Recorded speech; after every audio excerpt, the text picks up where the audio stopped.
Ես ուղղակի ստացել եմ ինֆորմացիա, որ Քոչարյանը շատ ակտիվ համագործակցում է Ռուսաստանի մի շատ պաշտոնյաների հետ։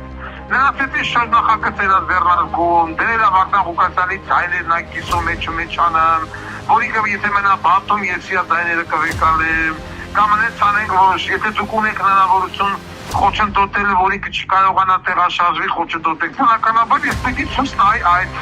թուրքի վիճվածքին իր ուրույն տեղը։ Եվ ցույց տայի ժողովրդին, որ ժողովուրդ ջան, այս մարդը պիտի վաղուց ունեցրկված լիներ։ Ո՞նց տարիա դու իշխանության ես, ինչն ես հետ վերցրել։ Ոչ մի բան, ընդհակառակը Ալիևի տված փողերով դրեցիք Նախիդի Երեքովյան մեջքից, Ղարաբաղը տվեցիք, Կիրանցը տվեցիք, Բերձորը տվեցիք, Աղավնոտ տվեցիք։ Սա ժողովուրդը շատ հանգիստ լինի, ինքը ունի ալտերնատիվ, կա տող կուսակցություն, կա Վարդան Ղուկասյան, ես շատ հասկանում եմ, որ չլի Վարդան Ղուկասյան, չլի տող կուսակցություն լավանինելու։ Ձեր բոլորին ազատությունը բերելու է միայն Վարդան Ղուկասյանը, ես ուրիշ ոչ մեկ։